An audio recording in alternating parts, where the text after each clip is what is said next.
You wake up on a bed that doesn't belong to you, but then again, what has ever truly belonged to you? The linen beneath you is warm, but not from comfort, just from the heat, from the skin that touched it before yours.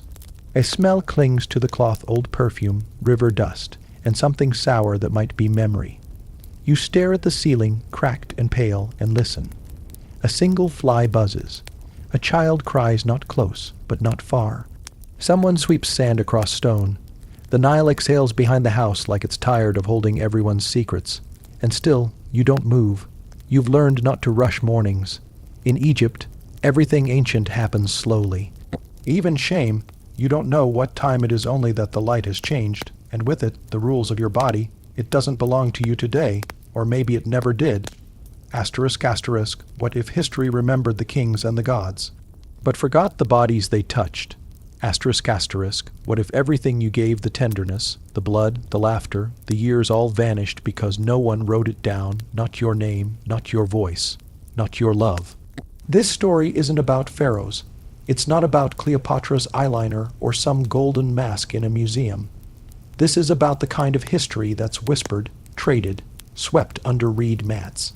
This is about how people loved, used, married, touched, and forgot one another in ancient Egypt every single day. So if you're still listening, stay with us. Tell us what hour you've wandered in from. Click like, or just breathe quietly beside this story. There's more, much more. Now, let's return. You wake up slowly in a place that smells of crushed lotus and old sweat. The air is thick not with silence, but with heat. A stillness so heavy it feels like it's pressing against your ribcage. Outside, a reed curtain flaps once in the breeze and then gives up, hanging limp again. The Nile murmurs in the distance, soft as breath. Somewhere, sandals slap lazily against stone. A frog croaks, and the world Egypt returns to you. You're not royal, but you're not poor either. You serve the estate of a minor official, tending household matters, fetching oils, heating water, smoothing over domestic disputes. You've learned to walk without sound, to speak in suggestion, never opinion, to smile while standing in the shadows of gods and husbands and wives. The heat sticks to your back like guilt. You roll over on your straw, mat, the one you share with no one now, not since your last lover was traded for a stronger worker and a fresh jug of beer. There is no privacy in a servant's wing, only curtain partitions and the nightly shuffle of bodies trying to avoid each other. Or trying not to. The walls are baked mud brick, the floor swept clean. Someone has drawn a falcon in the dust near your mat. Horus, maybe, or someone pretending not to watch you sleep. That's the thing with love here, it's watched. Traded, measured in fertility and contracts. It's not yours to keep. It's something that arrives in the dark and leaves with the morning meal. You reach for the thin linen cloth draped over your hips. It's already damp with sweat. Soon the house will stir, and with it, the daily rituals of desire, discipline, deception, and duty. You are part of that machinery. A small cog in the greater anatomy of Egyptian daily life where sex is sacred and practical. Love is rarely romantic, and women are gods in one breath and property in the next. You step into the outer corridor, where the wife of the household is already awake. Her long limbs stretch like a cat's across the stone bench, wrapped in a sheer linen shift. Her hair, plaited the night before by girls with patient fingers, now fans behind her like ink on papyrus. She doesn't greet you, but she watches you. It's always like this. Power in Egypt isn't just in pyramids or politics. It's in posture, in glance, in how long someone holds eye contact before they let it fall away. She knows her husband has other lovers. So does she. No one speaks of it, but you feel it the way servants disappear for an hour and return with flushed cheeks and crooked smiles. The way perfumes travel before people do. The way silk rustles behind doors that should stay closed. You keep your eyes low. By midday, the kitchen girl will be passed around like an old story handled, praised, forgotten. A scribe's assistant will sneak a look at a man's chest while copying market accounts. And somewhere, a priest will wash himself in lotus water before sneaking into the bed of a woman who chants his name like a spell. Sex isn't shameful here, but it isn't free either. There are contracts. Papyrus scrolls that state who owes what, if the marriage fails, that assign children, property, goats. A woman may divorce her husband, and sometimes does, but her name rarely escapes the gossip that follows. Children are loved fiercely, but many won't live to see their 5th summer. So love moves quickly, quietly, with urgency and softness. You once fell for a boy who worked in the granary. He had hands like carved wood, and the mouth of someone who never learned to whisper. You shared figs behind a storage jar and tasted each other like curiosity. He's gone now, taken south by a barge crew, or maybe punished for some minor theft. You never asked. In Egypt, grief is constant. But never loud. As you light the incense for the mistress's bath, the scent of frankincense curls upward and lingers in your nose. It smells like mornings, like morning, like something sacred, burnt just slightly wrong. You glance out toward the Nile, where boats drift like broken thoughts, and you wonder, when did your body stop belonging to you? Was it the day your name was traded for labor, or the night you were chosen to warm someone's loneliness? Or was it earlier, long before, when gods were carved with exposed loins and lovers were buried with the ones they never married? There's no answer, just the soft sound of papyrus splitting, the hush of sand against stone, and the constant, pulsing heat of a land that never apologizes for how it loves. But that is a story for tomorrow night.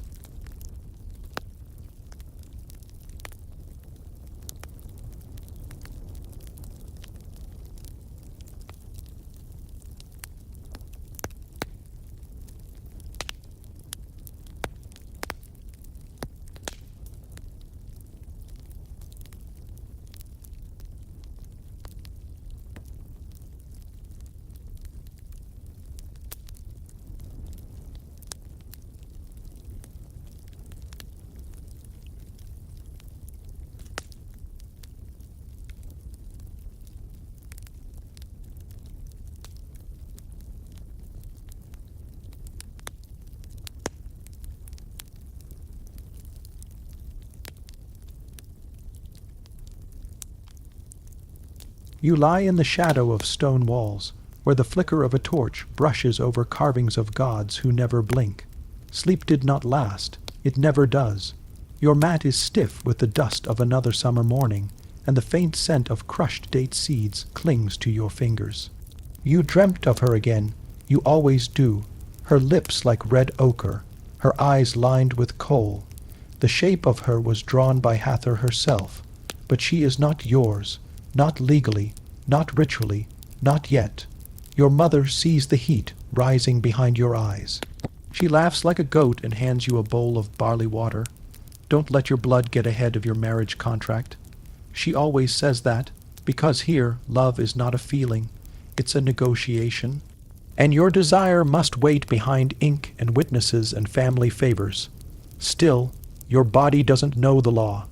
You walk through the narrow lanes of Memphis, brushing past linen robes and whispering children. 2 women pass, one older, one younger, and both glance at you the way wet clay glances at the potter's wheel. Open, but cautious. In this place, *** flirting is a performance. *** you smile with your mouth closed. You let your eyes linger for half a second too long. That's the dance. But step out of rhythm and it's gossip. Step too far and it's punishment. Behind the market stalls, scribes laugh. They are copying love spells today. Some are harmless, poetic things, make her dream of me as the moon dreams of water. Others are darker, bind her legs in longing, make her thirst until her knees bend before me. Love and control are twins here. Every heartache is ritualized, every craving weaponized. Your friend Casa once paid a priest to brew him a passion potion. Lotus root, blood from his finger, and shaved resin from a mummy's foot. It didn't work. The girl married a boatman. That's how things go. By midday, the heat has melted your thoughts. You take shelter beneath a sycamore, sacred to Hathor, goddess of love and music and intoxication. A young girl, no older than 13, walks by with her future already decided. Her wrists are stained with henna, her hips wrapped in a bridal linen. She does not smile. She is too tired to smile. Tonight she will be a wife, tomorrow maybe a mother, next year maybe a widow, because even in love Egypt is cruel. You pass a weaver's house. On her wall is a painted spell. Let him come to me with honey on his tongue and linen on his loins. Let his heart beat like the drum of Bastet. Desire here is hidden in metaphors. It must be. There are no public kisses, no street, side hand, holding, but still, every wall speaks of it. Even the gods cannot ignore it. Horus himself was conceived in revenge. Isis gathered her dead husband's body from the Nile and rebuilt him, piece by piece, just to lie with him once more. The stories you're told are not about love. They're about persistence, ownership, bloodlines, control. And yet, in the quiet of your chest, you still hope she thinks of you, that her mouth remembers the joke you whispered, that her pulse quickened when your hands brushed at the harvest, that maybe, in her room tonight, she asks the goddess to place your name in her dreams. Because in Egypt, if love survives the ink and the gods and the heat and the gossip, it might just be real.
So you went to the river that morning, but you didn't go for water. Not really.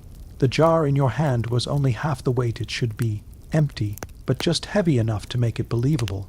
Your mother was still asleep. Your sister wouldn't dare ask questions, and no man in the street would stop a girl walking in haste with a clay vessel tucked under her arm. It was the safest lie you'd ever carried. The Nile is never empty, but this early it is quiet. Soft, all the crocodiles have gone farther downstream, and the boatmen haven't yet cast their nets. You slip behind the reeds, step over old turtle shells. Your feet don't make a sound, he's already there. Not the man you'll marry, not the one your father signed for, but the man who makes you feel like skin is a secret, and eyes can read everything unspoken. His hands are scarred from hauling granite, and he smells like burnt resin and lime. He doesn't speak, he doesn't smile, he just waits, and you, clay jar in hand, walk straight into his arms without a single word. Because in Egypt, before love was a ceremony, it was always a secret.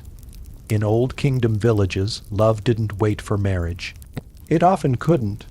Parents picked husbands, contracts were signed, and dowries were weighed like lentils. But some lovers didn't wait.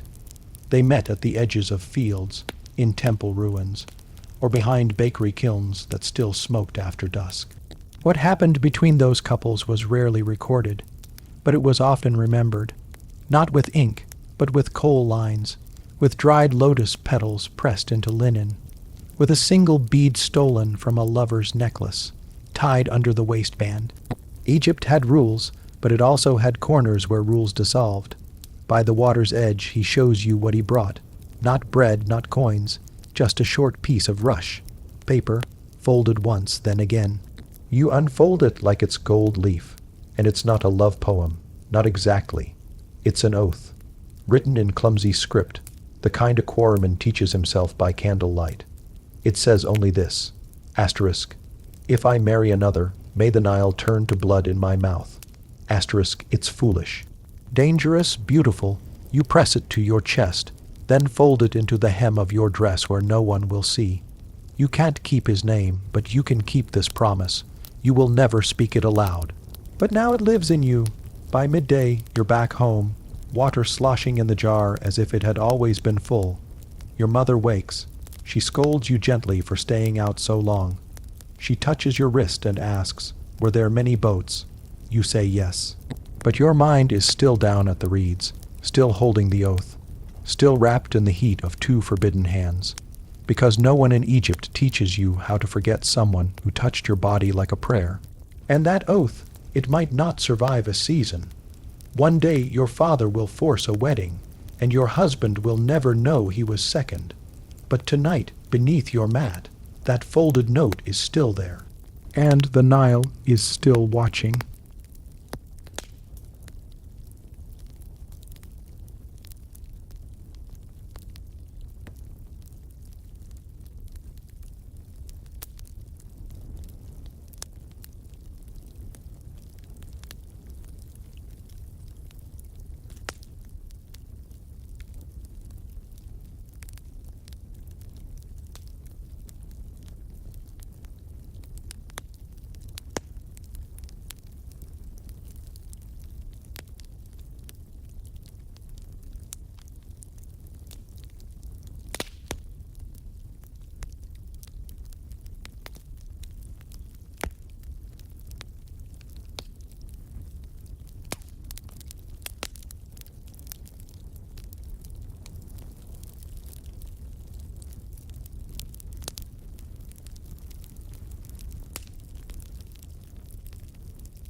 The towel they gave you is damp.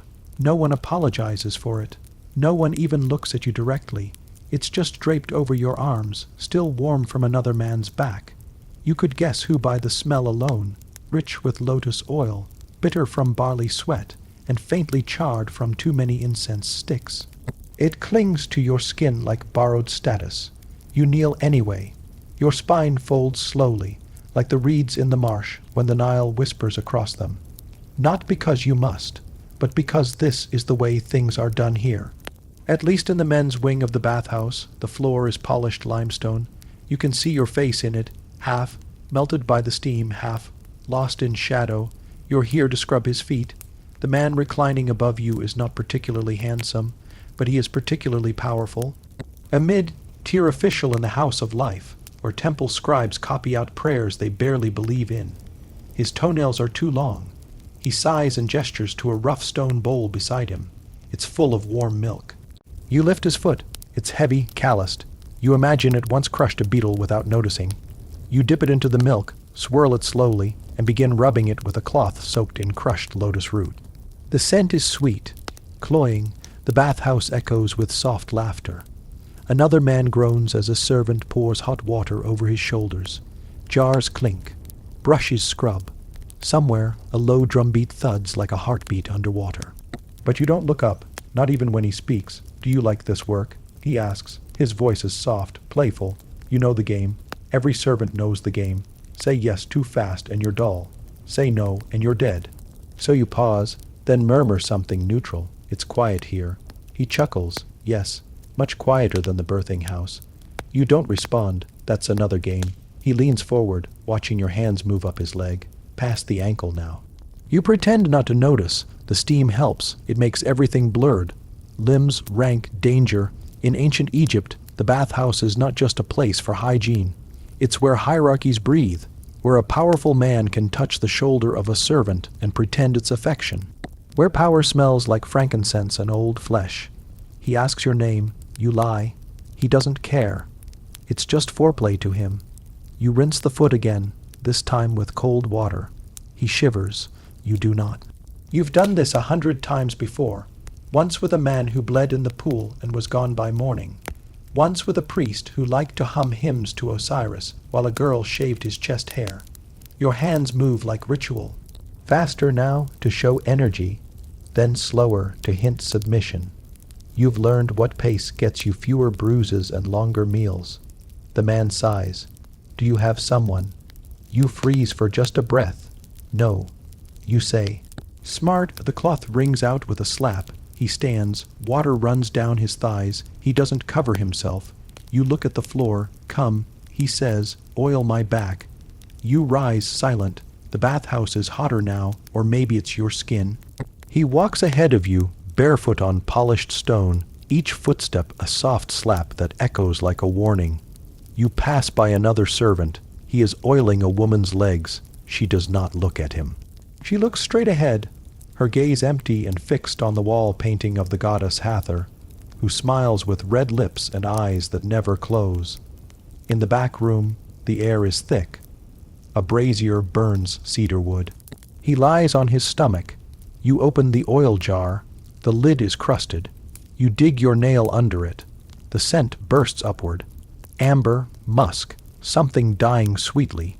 Your hands hesitate over his back. The skin there is mottled with age. A scar curves along his left shoulder blade.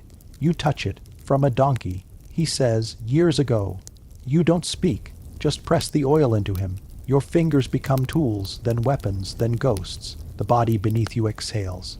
He tells you stories about a young wife who bled to death during her first birth, about a temple boy who drew gods too well and was blinded for it, about the way women sometimes screamed, not during labor, but after.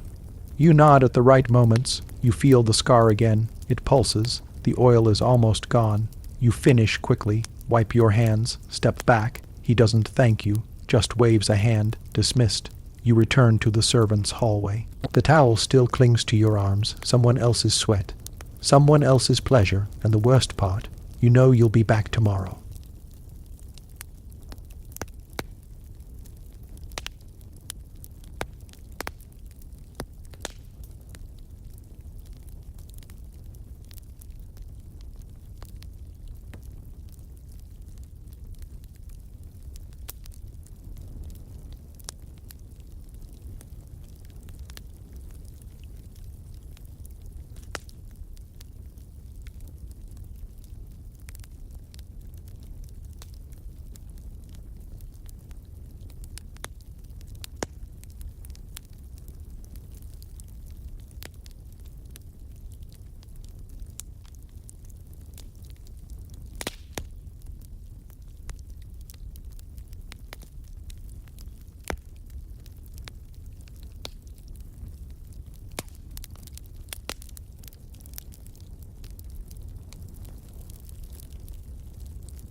You wake before the heat today.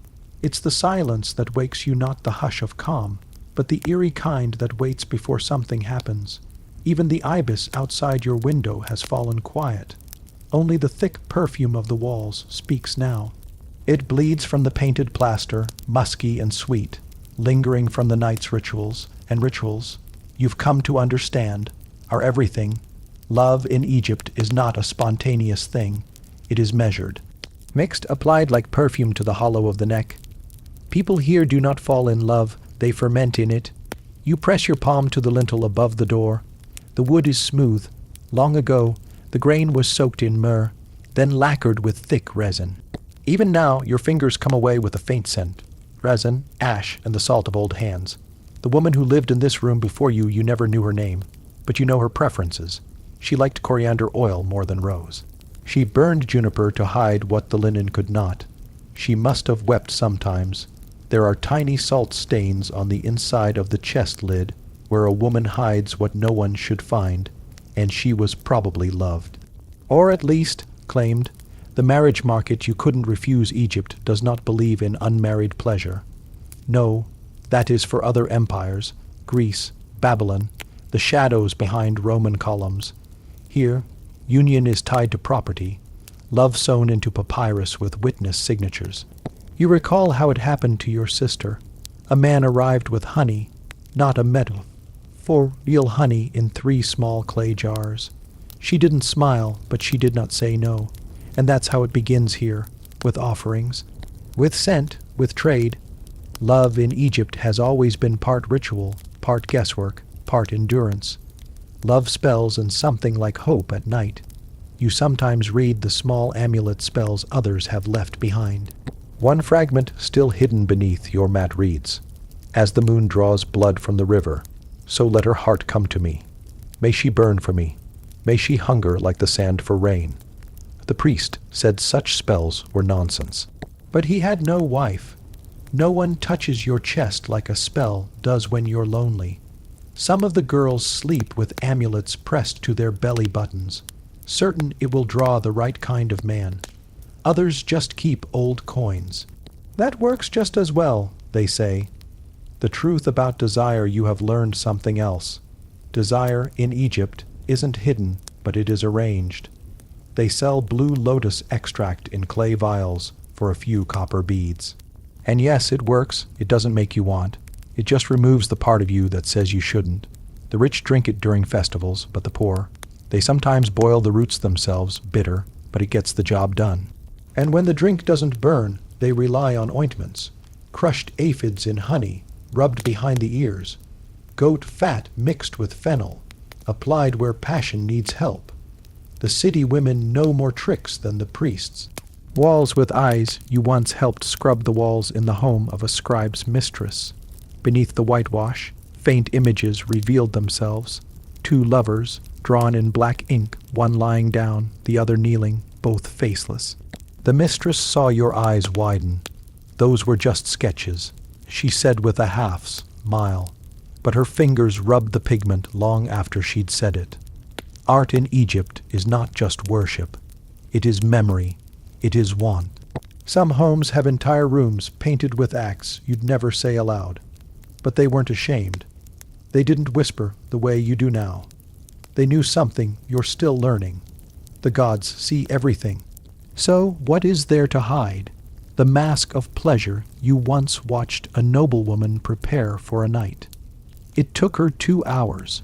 Her servant ground malachite for the eyes, mixed with oil to make the green stay. Then came the red ochre, kissed across her cheeks like fire that hadn't quite gone out.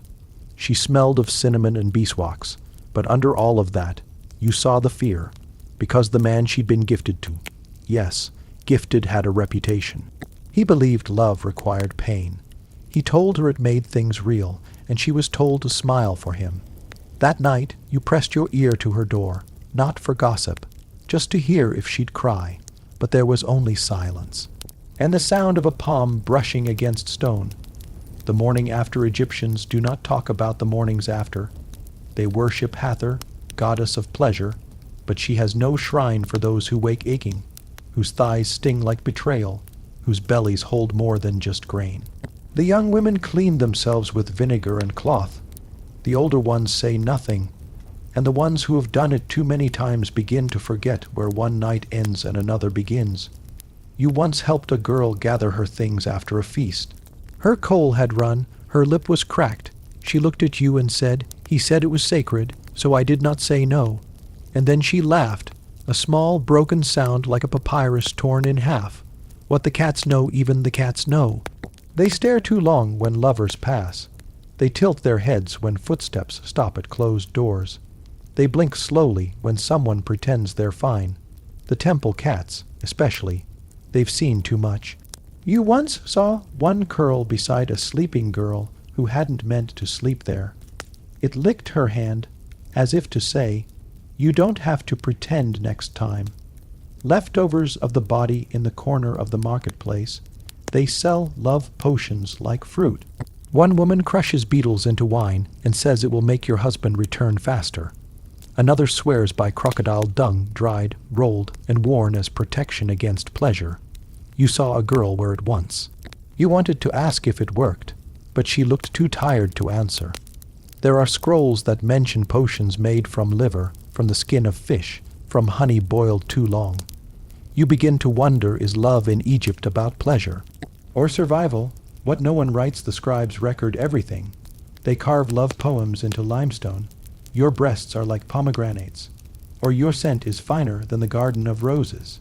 But they never write about when a woman waits too long at a door, or how a man grows silent after the 3rd year of marriage, or how even gods fall out of desire. There is no hieroglyph, for he stopped looking at me. You do not sleep that night, or rather, you float in a kind of half-conscious haze, the linen sticking to your back, the shadows of the palace stretching long across the floor. When your eyes close, they open again. You hear sandals scraping somewhere in the corridors, and the faint voice of a woman whispering a prayer in the dark. The palace is a quiet place, but not a peaceful one. By the 2nd hour before sunrise, you are already seated cross-legged on the cool tiles of the women's quarter, elbows on your knees, head heavy. Your eyes are rimmed in kohl, rubbed on by the maid who doesn't bother asking if you're ready. She lifts your arm to daub you in scented oil, lotus, and almond, and you do not protest. You are already used to being prepared like a fruit for offering. You are 16, or maybe 17. You no longer count. The older wives sit farther away, whispering, not cruelly, just habitually, as women do in spaces they cannot leave. You can smell their perfumes mingled with sweat, like sweet rot in a jar. One of them, a plump woman with cheeks like cracked alabaster, catches your gaze and gives a soft, knowing smile. It is not kind. It is not unkind. It is the smile of someone who has already walked this path and has grown tired of mourning others. You wonder if they remember their first mornings, but your thoughts are interrupted. There is a sudden rustling. A girl, younger than you, is being led in. She's not from the inner palace. A servant's daughter, maybe, or the child of some lesser priest. Her eyes are wide. She looks at you as if you are someone powerful. You look back at her as if you are not.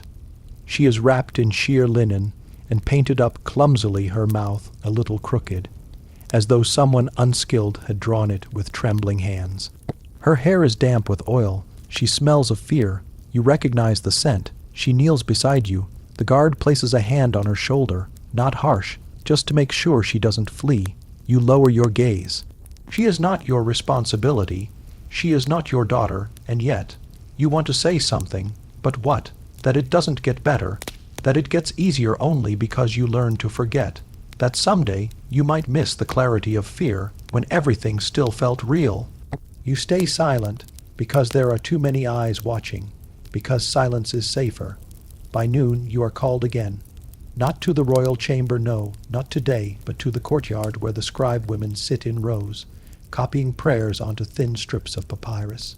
You are told to observe. It is an honor, supposedly. Only favored women are permitted to witness sacred texts. You sit on a stool and try to make yourself invisible. The lead scribe, a woman of perhaps 35, with a single gold ring in her nose and brows sharp enough to cut meat. does not acknowledge you. She chants slowly under her breath as she writes, "May the body be clean. May the breath be still. May the god enter as a falcon and leave as a shadow." You watch the ink soak into the papyrus fibers. You wonder if the ink smells like blood when fresh. It doesn't. It smells like soot and oil. The women write quickly. Their fingers are stained black, their wrists stiff. None of them look up. You try to pay attention. You try to feel honored, but your mind wanders. You remember your childhood tutor, a crooked old man who loved to teach with riddles. He once asked you, asterisk, which is more powerful, the body or the story written about it? Asterisk, you didn't answer then.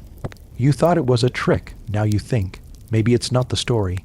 Maybe it's the silence between stories, the parts no one writes. You glance at the papyrus, you wonder if the scribe women know what the words are for. Or if they, too, have long since stopped asking.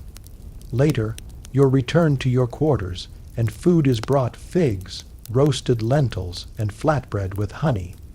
The honey is so sweet it makes your teeth ache. You don't remember the last time you ate without tasting fear. Across from you, the younger girl sits quietly. She picks at her bread with the delicacy of a bird. You notice her hands tremble. She has not spoken since arriving. Finally, you whisper, "What's your name?" She looks startled. Then she says it. It is a soft name, the kind that disappears on wind. You nod. You tell her yours. She doesn't say anything more, but something changes. A bit of tension leaves her shoulders. She chews her bread. For a brief moment, you feel human. You feel older. You feel like a ghost who has decided, just for now, to speak. That night, you do not go to the king. He has chosen another. The younger girl is taken. You see the way she hesitates in the doorway, half, hoping someone will stop it, even now. No one does. You think of the ink, the prayer, the silence.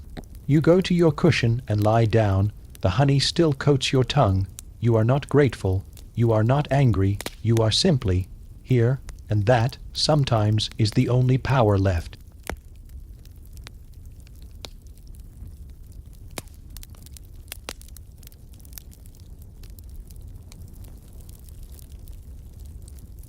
You wake beneath the flicker of flame. Not your flame, no. The torch belonged to the guard who passed just moments ago, casting your wall in a reddish smear of shadow. You lie still, staring at it. The air is dry, still, and full of distant footfalls. Someone is pacing in the corridor again, perhaps counting steps between regrets. The linen around your thighs has creased into knots. It sticks where the heat pools in secret places. Beside you lies another body, soft, unbothered, turned away. Perfumed, painted, and asleep. They were not here when you lay down. You do not remember saying yes. In Egypt, consent is often assumed the way sunrise is inevitable, automatic, beyond question. No one asked if you wanted to be touched. They only asked if you were still fertile. This is love in the house of the powerful, measured not by hearts, but by hips and hieroglyphs. You rise before dawn, not because you are rested, but because you are afraid not to. Someone will ask why you stayed in bed so long.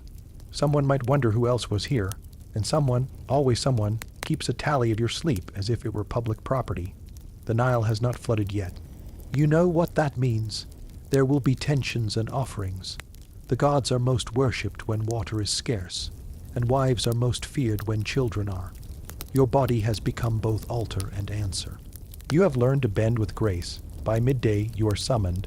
A priest wants your presence for purification rites. It is not holy. It is not rare. This happens every 5th moon, sometimes more, when omens are uncertain. You are to be bathed and shaved. Your arms will be pressed with oil. You must wear only white, and you must not speak unless asked. You are decoration now, human garland for a god. You know the god, Min.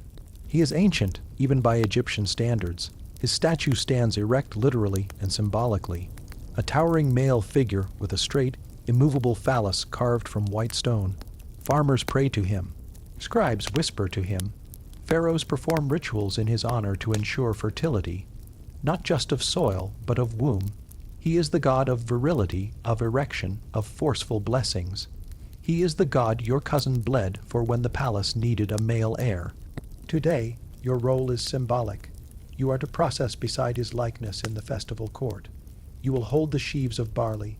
You will smile and chant the words. You will pretend not to notice what the statue implies about you and about your worth. It is hot. Someone faints, a young girl. No one stops the ceremony. The priest nods to the guards, and she is dragged like cloth out of the parade. Her body is slack with dehydration. You wonder if she was a virgin.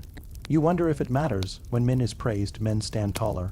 When min is praised, boys are shaved early. When min is praised, women disappear behind veils for a week. In private, you hear the whispers, he's cursed, can't perform. She failed to bear.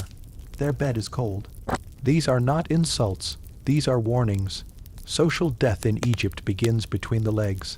That night, you pass through the servants' corridor to your quarters. You are not alone. A eunuch walks ahead, swinging incense. You know him a kind man once, gentle, before the ritual cut. Now he walks like winded clay, body half, hollowed. He offers you a pomegranate. You take it. He does not speak. No one does, after being made clean like that. The gods require silence. The priests say it preserves spiritual purity. But in truth, silence covers pain like linen covers blood. You take the fruit and sit beside your cot. Bite, sweet, sharp, a scratching sound behind you. You turn, the curtain lifts slightly, a man's voice low, "May I?" You do not nod, but he enters anyway. His tunic is rumpled. His feet are dusty. He wears the scent of temple flowers not because he prayed, but because he poured them on someone else first. He touches your wrist. You do not smile, but you do not pull away. This, too, is what affection looks like in Egypt. A slow erosion of resistance, dressed in ritual and perfume. He tells you you're beautiful. You believe him for a moment, then he reminds you you've not yet borne a son, and you remember your place. Later, when he's gone and the oil stain is still warm on the mat, you rise. You unroll the tiny linen packet from under your cot. Inside is a paste, a mixture of dates, honey, and crocodile dung. You are told to place it inside yourself to ensure contraception. You do not know if it works. You do not know if it matters. You use it anyway. Because hope in Egypt is homemade and foul, smelling. You rinse your hands with salt water. You brush the linen clean with your knuckles. You do not cry. Crying is reserved for funerals, not nightly visits. Before sleep, you open the reed scroll under. You remember the warmth of the Nile breeze, but not the voice that first told you what love was supposed to feel like. It wasn't a person. It was something quieter, the way the linen rubbed across your skin after being washed with lotus oils. The way old women whispered behind doors when someone married too fast.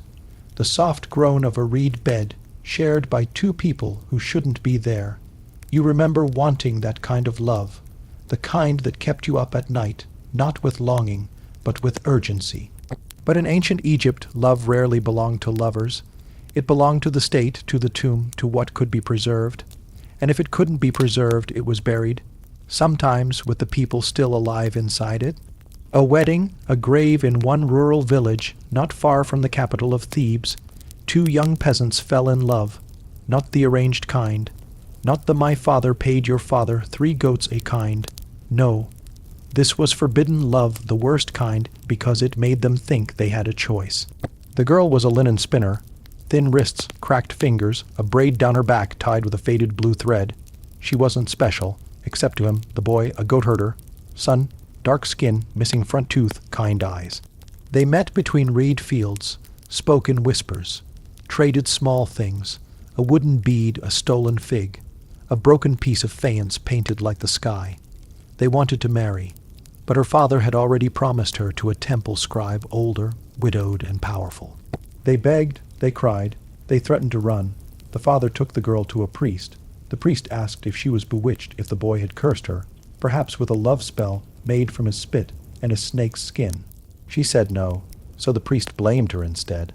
A girl who chooses love over her father's command is a danger to the village, a danger to the gods, a danger to the economy of arranged unions. She was given a choice. Marry the scribe and never speak to the boy again, or face burial in disgrace. She chose the boy, so they were buried, alive. The tomb with no names when archaeologists uncovered a small tomb near Deir el-Medina. A village of royal tomb builders, they found two bodies curled together like they'd been trying to disappear into each other. They were wrapped in linen but not embalmed, their hands were tied. Their faces were pressed close, but not lovingly, as if pushed together in the dark. There were no inscriptions, no prayers, no jars for the afterlife. Just dry earth and the scent of silence. They weren't criminals. They weren't royalty. They were just two people who'd loved each other out loud. In ancient Egypt, this was enough to earn erasure. Forbidden love equals dangerous magic. To fall in love without permission was dangerous. To act on it even worse. The Egyptians believed that strong emotions distorted the divine balance of the universe. Love, especially sexual desire, could twist minds, ruin crops, and weaken gods. So when two lovers disobeyed family, class, or temple rules, priests treated it like a curse. And how do you cure a curse? With ritual, with banishment, with silencing the source. Sex potions for the unwanted, but love didn't always lead to death. Sometimes it just led to desperation. You'd visit a healer, or more quietly, a kitchen witch. You'd whisper, "He won't touch me anymore. His eyes belong to someone else." And she'd give you a charm, crocodile dung and honey inserted in secret, a love spell written in red ink on linen. Burned under the moon the heart of a bird, dried and swallowed with date wine. And if that didn't work, she'd give you something darker, a binding spell. One spell from a clay tablet read, "If he touches another, may his loins swell like a dead ox, may flies eat his joy." Love was beautiful until it was possessive. Until it was punishment. A life without touch. Not everyone wanted love, or sex, or marriage. Some were born eunuchs, often boys taken in childhood, castrated to serve in temples or royal homes without threat. They dressed well, spoke softly, were trusted, but they were alone. Other people feared their liminal state, not man, not woman. Some whispers said eunuchs could speak to the dead more clearly than priests. Because they, too, were in between. Do you still desire me? One letter from a wife to her husband survives. She was barren. She knew this. He had taken a younger wife to bear children. But in her inked script, she writes, "I still smell the sandalwood oil you wore. I still fold the blanket the way you left it. Does your body remember mine?" And no reply was found. Sometimes the most painful part of ancient Egyptian love was not how it ended, but how it faded. Cats' offerings and other lies, it wasn't all tragedy. Some couples made it. They raised children, built shrines, shared laughter over garlic, stained bread. One tomb painting shows a man and woman playing a board game. Their feet are touching under the table. Another shows a husband offering perfume to his wife as she laughs behind her hand. Love was real. It just had to stay quiet enough to survive. Night at the edges of the Nile, so now you lie in the half, dark, wondering how much has really changed. Lovers still meet in fields. People still fall too fast. Fathers still choose for daughters. And some kinds of love still get buried before anyone even knows it lived. But that,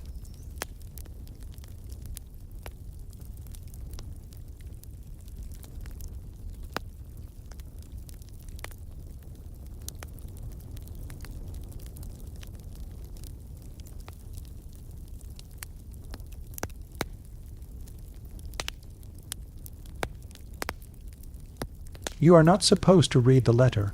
You are not even supposed to know it exists.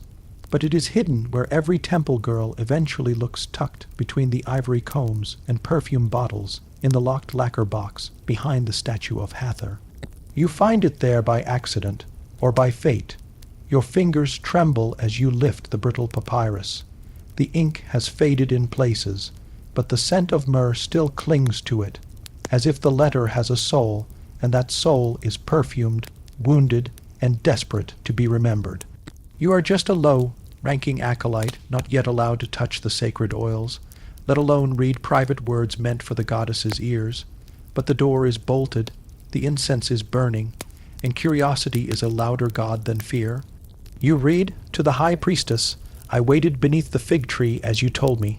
My sandals were clean. My tunic was blue. You did not come. The moon wept for hours. Tell me what I did wrong. You do not know who wrote it. A man, probably. A scribe or soldier or singer with too much longing in his chest and not enough rank to be seen in daylight.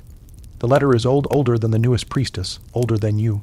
But it lives still, in the way secrets always live, buried, breathless, burning. You fold it carefully. You put it back.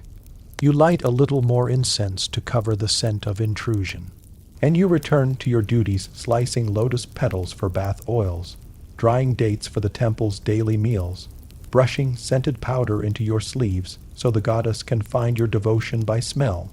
But that letter, it clings to your memory like resin to skin, not because of what it said, but because of what it didn't. You begin to notice the other priestesses more closely, the way their eyes linger on each other's wrists, the way gifts pass between them, a fruit, a ribbon, a coin, and once a single golden earring hidden in a hollowed-out pomegranate. Desire is not forbidden in the temple. It is simply unspoken. The goddess Hathor is the patron of love, beauty, music, fertility, and drunken joy. Her temple is no place for cruel abstinence, but there are rules. Desire is sacred only when it is veiled in ritual. When the full moon arrives, the outer sanctum becomes a garden of silks. The priestesses are anointed in oil of blue lotus, their skin gleaming like bronze statues. They wear nothing beneath their linen gowns. They carry bowls of honey and bowls of wine. They sing slowly. They dance slowly. They offer, but they do not name who they offer to. You are still too junior to take part. You only prepare the offerings. You only watch. One night, you see the same older priestess take the hand of a woman whose rank is too low for attention, and she kisses her not on the mouth, but behind the ear, where the goddess is said to whisper. No one stops them. No one speaks. In the temple, love between women is not scandalous, but it must remain wrapped in the softness of symbols, music, wine, oils, flowers. Words are too dangerous. Words leave trails. Men, too, send gifts, soldiers seeking blessings, merchants hoping for sons. They are allowed to watch the sacred dances from behind carved screens. Occasionally, one is chosen for a ritual union, but that choice is the goddess's, not the priestess's. And the goddess speaks through fragrance, rhythm, eye contact, not through petitions. Some say a priestess once fell in love too loudly, that she tried to keep her lover a musician past the night. She was never seen again, but her lyre still hangs unplayed above the eastern colonnade. You learn that perfume is a language. You learn that honey is an offering.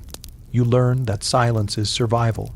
One morning, as you rub scented oil into your wrists, an older woman places a peach slice in your hand and closes your fingers around it. She says nothing. You are not sure if it means love or thanks or warning. You eat it anyway. By now, you have learned how to walk with grace, how to bathe in cold water without flinching, how to keep your eyes lowered even when you are watching everything. You have learned that most of the temple's rituals were not invented by gods, but by priestesses who knew what could be whispered and what must never be written. You still think of the letter. You begin to wonder if the priestess ever answered. One day, when you are alone in the storeroom, the same box is unlocked. This time there is another letter beneath the perfume jars. To the boy with the blue tunic. I watched you waiting, but I could not come. The goddess watched with me. Your sandals were clean. Your heart was braver than mine. That night, as the full moon rises, you press blue lotus oil into your collarbones. You dress slowly. You light 2 candles instead of 1. You do not speak, you wait, and the one you hope for does not come. But you know now that waiting is not weakness, that longing is not failure, that love, in Egypt, is less about fulfillment than it is about ritual, the scent, the silence, the sacred delay. You are not heartbroken. You are not angry.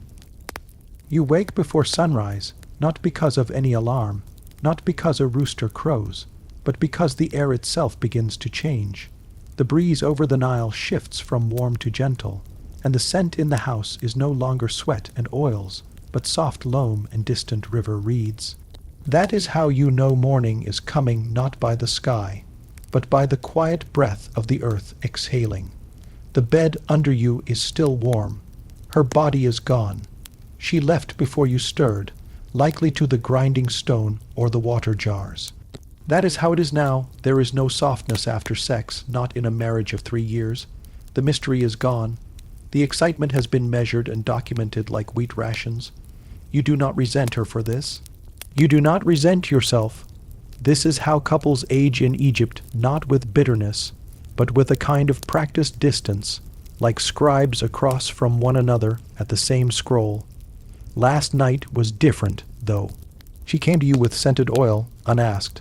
She laughed when you touched her. Her back arched as though she was 20 again, and you had just seen her by the Lotus Canal for the first time. That moment lingered longer than it should have. And now she is gone again, and the house is cold with it. You dress slowly, pouring a little water from the clay jar to rinse your hands. The soap is lye, based and bitter on your fingers, but it strips the oil from your palms. You apply only a touch of kohl beneath your eyes, just enough to seem alert at the temple. Too much, and the priests will accuse you of vanity. Too little, and you'll look half dead. It is a fine line, and most things in Egypt are. Out in the street, the other men are stirring too. Workers headed to the tomb sites, stone haulers for the nobles, scribes like yourself, walking with sandals over their shoulder. In the city, love is a thing whispered in doorways, under woven fans, on long walks home when no one is listening. But in the countryside, the villagers shout it, sing it. They still speak of Hathor and fertility and harvest cycles like the two were one. But here, you do not speak of love, only what it leads to, marriage, children, survival. You pass the perfumer's stall on your way. He is pouring blue lotus oil into thin vials. Some of it is reserved for incense, but most of it is bought by the wives of bureaucrats. The perfume is meant to stir men's hearts or their loins. Often the same thing, but the perfumer never judges. He only sells. Rough night. He calls to you with a wink. You do not answer. Inside the temple, the air is cooler. Columns rise like a forest, and the smell of frankincense settles in your nose. You report for duty. The head priest does not look at you. He rarely does. Your job is to copy hymns and spells onto fresh papyrus. Sometimes love poems, sometimes warnings. One you copied last week said, "A woman is a field to be plowed with patience and wine." Another warned, "Take not the wife of your brother, for her tongue may wag in darkness." You wrote these without blinking. It is not your place to question them. Still, you wonder who first said such things. Was he lonely, jealous, or simply trying to keep peace in his own home? Midway through the day, a noblewoman arrives. She brings her young daughter. The child is perhaps 13, cloaked in fine linen, eyes downcast. The mother carries a small jar, you know it well, crocodile dung mixed with honey and natron, a contraceptive paste. It will be offered as a tithe, though the temple does not officially accept such things. The priest pockets it anyway. These are practical people, after all. You look at the girl and wonder, is she already married, or simply being prepared? The Egyptians do not have a clear age for such things. Puberty is the sign. A girl bleeds, and suddenly she is a wife. A boy's voice cracks, and he is expected to bring bread. The gods, you think, have very little to do with any of it. You leave the temple just before dusk. The Nile glows copper in the light. Lovers stroll the banks, but discreetly, eyes lowered, hands not touching, but close. You see a young couple, probably not yet married, pretending to argue over something trivial, just so they can stay in each other's presence. Their voices rise, then fall into laughter. You remember what it felt like, that ache, that wanting. Back home, your wife is inside. She is braiding her hair. It means something. She only does it when she wants to be touched. You are tired, but not enough to ignore this. You light a single oil lamp. She does not look at you, but she hums as she folds her robe. Later, the lamp still flickers. She is on her side, hair unbraided now, eyes half closed. The cold sheets of Sobkneferu's room you don't want to wake up. Your face is buried in fabric that smells faintly of crushed myrrh and old linen. A mosquito drones somewhere above your ear. You twitch, but only slightly. The stone floor beneath the bedding is still cold from the night, and outside the temple walls, the Nile sighs softly in its wide, sleepy breath. No one is rushing yet. Even the gods haven't stretched. But you know it's coming, the hour when her sandals echo down the hall. Sobgnafaru again. You sit up slowly, dragging the stiff linen blanket across your legs. The pain between your thighs is a dull echo now, manageable. Your hands automatically reach to adjust your collar, smooth your hair, press the swelling from your eyes. Your training has taught you that appearances can delay punishment, or at least mask it long enough to survive. There's a golden basin in the corner, cold water inside, thick with rose petals floating like ruined offerings. You cup it in your hands, splash your face. The sting wakes you faster than you want. You glance at the door. Not yet. In the corner, a scribble assistant dozes against the wall, head slumped over a board of reed paper. He is supposed to record the lady's dreams, if she wakes in a particular mood and decides they're prophetic. But last night, she drank too much date beer and whispered nonsense about crocodiles and stars. Nothing divine, just desire. You step quietly past him and toward the carved shutter. It opens stiffly, protesting with a soft creak. Outside, the morning light rolls slowly over the low rooftops of the temple complex. Priests in white robes are beginning to stir, their sandals brushing against the sandstone paths like whispers. A falcon perches on a sun, warmed pillar, feathers puffed. For a moment you pretend you are that bird, free, unclaimed, unbranded, but you are not. You are what they call favored, and that word cuts deeper than slave. You return to the pallet and sit, knees drawn up. There is no escape. There's only the ritual of waiting, for Sobgnafaru's mood to shift like the Nile flood. Gentle one moment, deadly the next, and today something feels different. You hear her voice before you see her. Calm, almost sleepy. Is he awake yet? The assistant jerks upright, paper flapping to the floor. She enters without waiting for an answer. Her feet are bare. Her jewelry clinks softly. She's wrapped in a sheer gown embroidered with lapis threads, the kind only worn by women who know their power is not to be questioned. Her eyes slide over you, calculating. Then, a slight tilt of her head. You dreamt last night, she says. It isn't a question. You lower your eyes. I don't remember. Her smile sharpens. That's a shame. I paid for you in salt and perfume. I would hope your dreams would entertain me. She moves closer. You brace, but she does not strike. Instead, she touches your shoulder with 2 fingers, feather-light. Tell me something.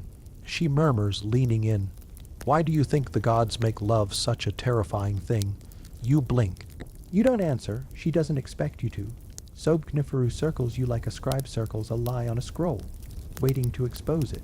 Her voice floats around the room like smoke. They say Isis wept for Osiris until the Nile turned to ink. That's what love does, it rots the rivers. You still say nothing. A servant enters behind her, silent, head bowed. He brings a tray with honey cakes and figs. Sobgnafaru ignores the food. She crouches in front of you now, face level with yours. I want to see what your fear tastes like today, she says softly, and then she kisses you. It is slow, calculated. Her mouth is cool from the morning air, but the weight behind it is heavier than stone. You remain still, eyes closed. You have learned that resisting only makes the rituals longer. She tastes of cloves and wine. When she pulls back, there's a flicker in her gaze, something unreadable. She stands, brushing invisible dust from her gown. You'll attend me this afternoon, she says. I've been invited to a private feast in the Hall of Scribes. I need you clean and quiet. She turns, leaves. The scribble boy exhales as if he's survived a storm. You sit motionless, heart thudding, until the room breathes again. Later, you are bathed in milk and scrubbed with sand. 3 women, acolytes of the temple, kneel around you like sculptors. Their fingers are rough, impersonal. One hums under her breath. Another mutters about the shortage of good oil. How the last jar was spoiled by beetles. You listen, floating between silence and memory. When they finish, they wrap you in a white linen tunic, fresh from the fire hearth. The heat is welcome. You are not supposed to be here. The air itself seems to resist your breath, thick with incense and secrecy. You pass beneath columns carved with looping script, their meaning as lost to you as the look the priestess gave you earlier. Her eyes did not widen in surprise. They narrowed as if she had been expecting you. Even now, her scent lingers, not perfume, something more sacred, a mixture of burnt resin, crushed myrrh, and the musky trace of desert sweat. She is no ordinary servant of the gods. She belongs to Hathor, the goddess of love, music, joy, and carnal rites. The temple is hollow and dim, lit by oil bowls perched in the mouths of lion-headed statues. The walls do not echo your steps. Sand dulls your souls. Silence thickens. Every step you take toward the chamber at the end feels less like walking and more like sinking, and when you reach it, the door is already open. She waits inside, her arms crossed in soft linen, breasts wrapped with ceremonial cloth that does nothing to disguise them. Her head is shaved. Her eyes are lined with kohl so thick you cannot tell if she is awake or dreaming. "You've come for answers," she says, voice low like a hymn meant only for the gods. You nod because words feel wrong here. She does not smile. Then you must first ask the right question. But you don't even know what to ask. Because this isn't a brothel. This isn't even a place where secrets are traded in whispers. This is older. Stranger, here, love is not a transaction, and sex is not a performance. Here, it is a ritual the kind priests don't talk about, and kings pretend never happened. She leads you to sit on a bed carved from a single slab of limestone, draped with leopard skin and black linen. She doesn't touch you, not yet. Her presence is enough overwhelming, sacred, and terrifying. She begins to speak. There are two kinds of lovers in Egypt. She murmurs, the ones you touch with your hands, and the ones who live in your dreams. Men write poems for both. Women carve their names in the clay of both. You stare at her. She leans closer, but only one kind can ruin you. You ask her finally if she performs rituals of love with initiates. She laughs. It's not cruel, but it carries pity. I don't perform anything. I am the ritual. She unrolls a papyrus scroll beside you, and there in a script older than the pyramids are drawings. Stylized figures of women and men in poses you thought were invented in taverns, not temples. But they're not dirty here. They're precise, sacred, mathematical. Each act of joining is geometry, she says, each breath aligned with stars. Each moan is a prayer, and each climax is an offering to a god who forgets nothing. You blink, suddenly aware of how far your thoughts have drifted. She notices, she always notices. Don't mistake this for pleasure, she whispers. There is no pleasure without danger. She tells you of an old ritual long forbidden where a priestess would anoint a pharaoh before battle. Not with oil, with herself. The act was not for him. It was for the gods, a final alignment of man and divine before the slaughter began. And sometimes, if the pharaoh died in war, she was buried with him. Alive, you want to understand love in Egypt? She asks. Then stop imagining romance. Love is not a flower, it's a scorpion. You feel her words slide under your skin. She places your hand over a carved scarab. You hadn't noticed it before it's embedded into the stone of the bed. Cold, smooth, the symbol of rebirth. Sex in the village is different. She continues there, girls marry at 13. Boys fumble in the dark. Virgins are checked like cattle, but in temples, we never speak of virginity, only readiness. She tells you the worst part isn't the rituals, it's the rules. Priestesses of love must never fall in love. They can be held, but never claimed. They must know how to give, but never want. Their touch must bless. Their heart must remain a closed tomb. And if they break this, if they fall for a man or woman beyond the altar, they are stripped of their linens, shaved completely, and paraded through the market square, marked not as unfaithful, but as dangerous. Because nothing is more threatening in Egypt than a woman who cannot separate sacred lust from personal longing. You feel the weight of it all press into your chest. She tells you about a girl young, foolish, beautiful, who once fell in love with a visiting scribe. She gave herself to him not as a priestess, but as a woman. She even wrote him letters in her own blood. When her elders found out, she was sealed into a niche behind the temple wall, alive. Her bones are probably still in there. You wake to the rustling hush of a reed curtain brushing aside. Morning again, or maybe midday. The desert sun doesn't care for time, only heat. Your shoulder is sore. your neck bent wrong, your legs sticky with sleep sweat. And still, you feel watched, not by a person, by the jar. It rests by the door, tilted slightly, its sealed mouth pointed toward you like a whisper, and inside it, your secret.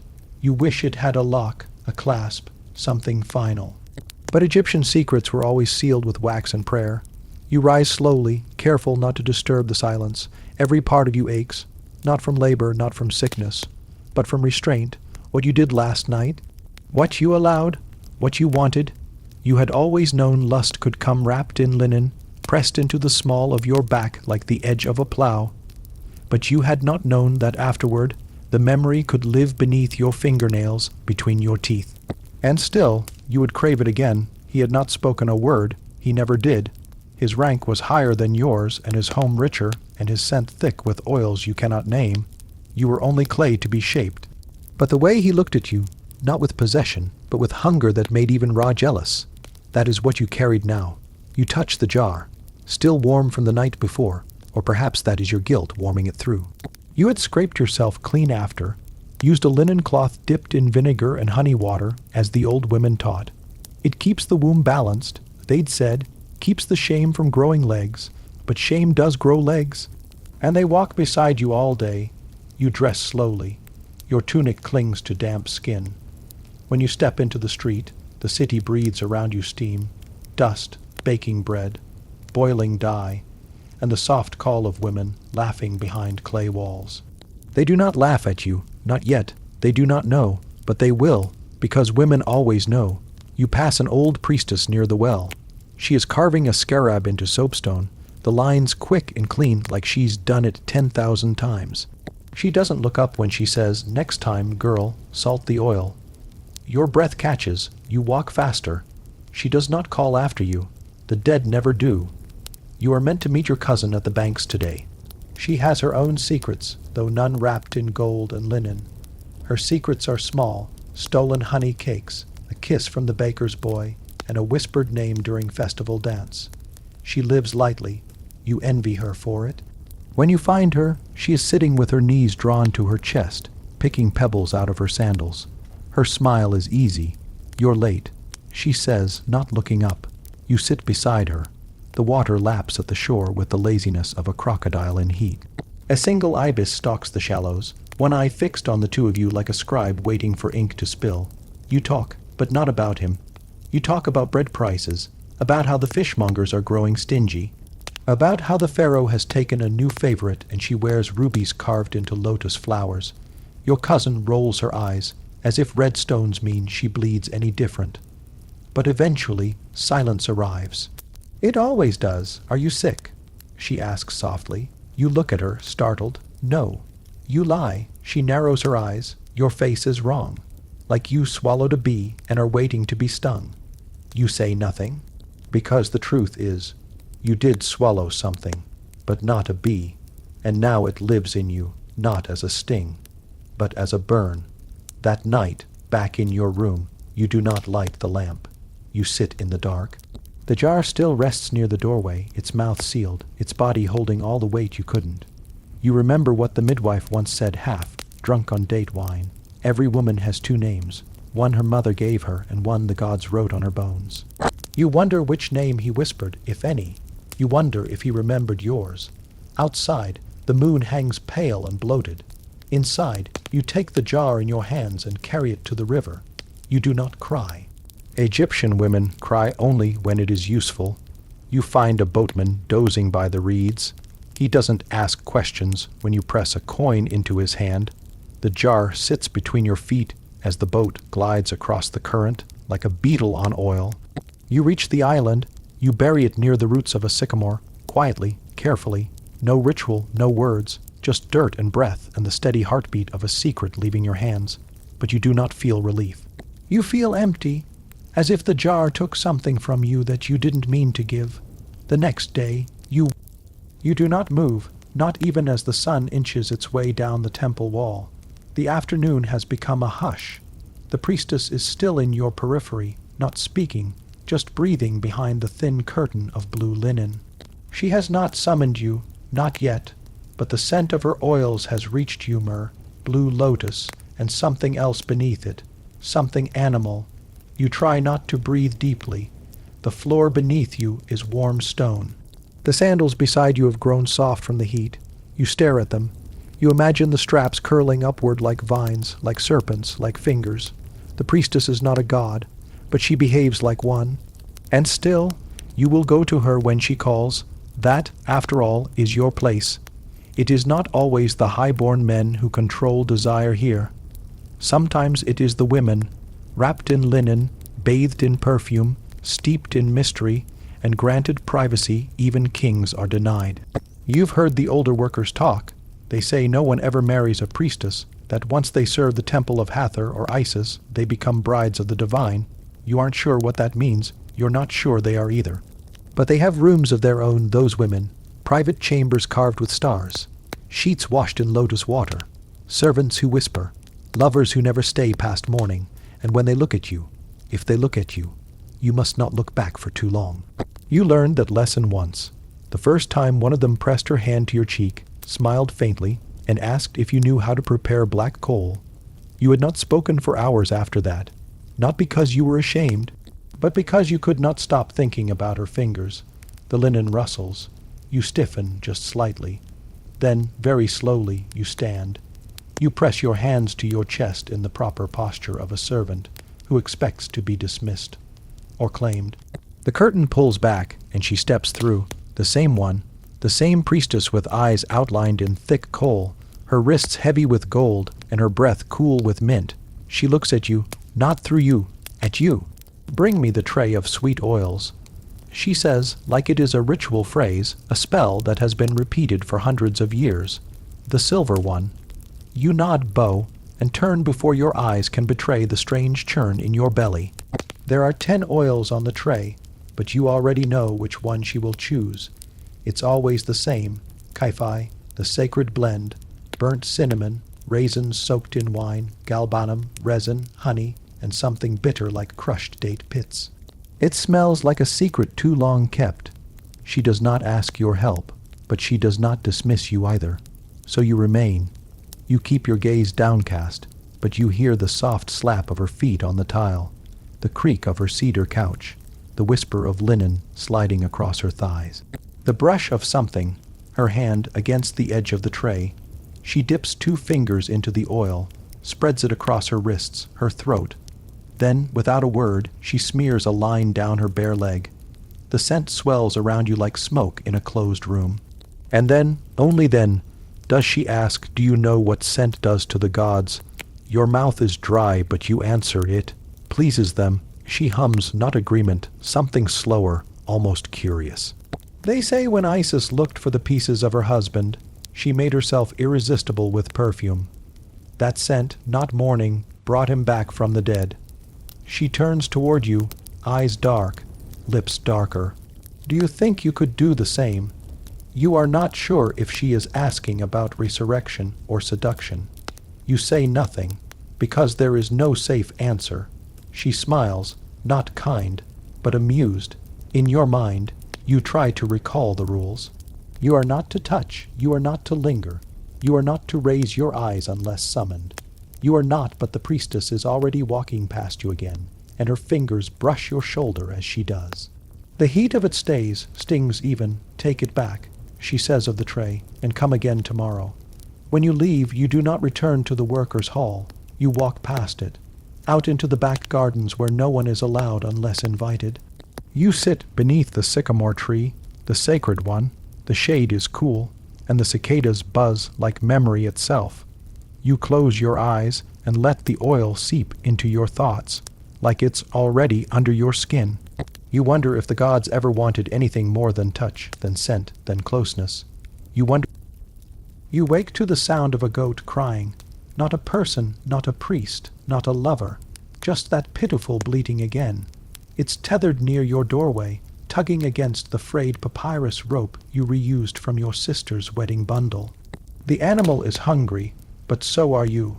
There's not much to give, not to the goat, and certainly not to yourself. In this part of the Nile Delta, being alive is not the same as being seen, and being seen is everything in Egypt. Because in Egypt, beauty isn't just admired, it's a currency. It's worth more than bread. And when you don't have beauty or the linen to fake it, or the henna to stain your feet, you don't just fall to the bottom of the ladder. You disappear entirely. You try to wash your face, but the water is gray with yesterday's soap. Your hands shake, not from fear, not from age, from the slow wasting of weeks without meat. You trace your reflection in the brass shard mounted above your doorway.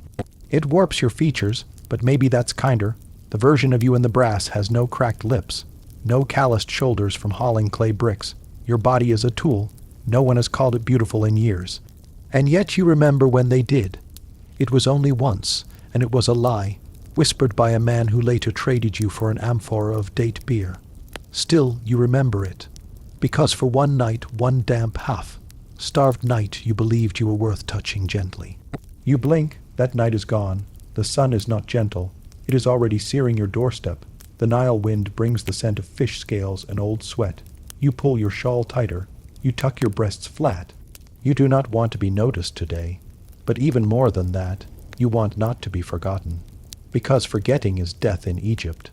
They say as long as your name is spoken, you are still alive in the afterlife. But if no one remembers you, if no one ever loved you, or desired you, or carved your name into wood, then your soul becomes nothing but a shadow, a faded whisper in the hall of silence. You know this because your grandmother was beautiful. And when she died, 3 men sang her name outside the embalmer's house. But when your mother died, no one did. And you wonder which of them you'll follow. You take a reed basket and walk toward the canal. Along the path, you pass a woman painting her lips with crushed ochre and fat. She doesn't smile at you. She doesn't look. You do not exist in her world of perfumes and lovers and invitations to the temple dances. She steps away as if your skin carries fleas. Perhaps it does. You remember the days when you'd braid your hair and pretend someone might see you. You'd press river clay onto your cheeks and imagine it was rouge. You'd lie in bed and hold your stomach flat and dream that your future husband might be a scribe, or at least not a man who beats donkeys and smells of onions. You were a fool then. Desire doesn't trickle down in Egypt. It's hoarded like perfume oil, spilled only on those already shining. You stop by a stall and watch 2 girls younger than you giggling as they admire a traveling Nubian wrestler. He flexes his chest and grins. One of the girls hides her face behind a linen sleeve dyed blue with indigo. You once had sleeves that color. Now your tunic is sun, bleached and shapeless. You walk on. No one catcalls you. No one whistles. There's no lewdness, no attention at all. And that somehow hurts more. You reach the canal and kneel by the edge. The water stinks of frogweed and rot. You dunk the basket in, hoping to catch small fish, or at least something that moves. Your fingers slip. The basket drifts a moment, then tips empty. The gods may have shaped the Nile, but it was the midwives who shaped you. You are 12 summers old now, with a belly still soft and skin like river clay, and suddenly, the women in your household look at you like you are not quite a child anymore. Not yet a mother either, suspended. Their glances land softly on your chest, your hips, the curve of your neck when you yawn. You catch them counting something invisible. You don't ask what. But one morning, a bowl of dates is set beside your reed mat. Tamarisk tea steams gently beside it, and you know. This is the day you are led to the house where women are born again not as children, not as wives, but as something stranger. Something watched. The hut is low and square, and smells like juniper and blood. Inside, a wooden bed, sloped slightly, carved in the shape of a goddess with knees drawn up. You do not sit. You are told to lie back. They have done this before, hundreds of times. The midwives are older women with arms like braided rope and hands that have buried their own daughters. Their fingers speak a language of pressure and patience. They do not tell you what they are looking for, only that you must breathe through your mouth and not clench. You stare at the palm-thatched ceiling and wonder if this hurts more or less than dying. A soft laugh breaks the silence. Do you think this is the worst of it? One asks, as if amused by your stillness. But the worst of it isn't pain. It's the silence afterward. They nod. You are ready. You are not told what for. Your mother doesn't speak of sex. She never did. You learned from river talk and temple wall paintings, from whispers on market days and a cousin's knowing smirk. You pieced it together like a riddle half, scratched into a stone tablet. Something about heat, something about pressure, something about moaning without hunger. But when the priest blesses your engagement necklace, he makes it sound like agriculture. He calls it a fertile union, a joining of fields, your fiancé 30, 3 years old, thick, bearded son, dark smells of onions and clean linen. He doesn't speak much. When he does, it's to your father. He doesn't look at you as if he's in love. He looks at you like a task with a deadline. The bridal bath is not yours alone. You share it with 2 other girls from neighboring homes, both younger than you, both afraid to look up. The water is scented with lotus petals and skimmed with oil. A priestess chants a hymn to Hathor, the goddess of pleasure and perfume. One girl is trembling, you are not. You are hollow, as if your thoughts have already walked away and left your body behind. This, too, is part of becoming a woman. The room is dim and quiet. A thick cloth hangs over the window. The bed is perfumed with resin and rosewater. He waits. Your mother had said, "He must not see fear in your face. He must believe you are made of honey." But you are not honey. You are wet sand holding shape only because you are braced for impact. When he moves toward you, you do not flinch. You cannot. You remember what the midwife said. Scream only if you wish to be remembered for it. So you say nothing. Not even when it begins.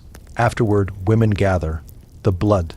Stained linen is lifted, inspected, whispered over. Your new mother-in-law nods. A maid washes your thighs. You are fed honey cake and milk. It is done. You are now wife. The word tastes like crushed reed and stale incense. You are allowed to sleep through the noon heat. But when you wake, he is already back. The gods do not rest, and neither do men who want sons. You don't know if you are pregnant. You do not yet know what it feels like, but others will. They will watch the way your ankles swell, the way your hunger shifts, the way your skin glows or dulls.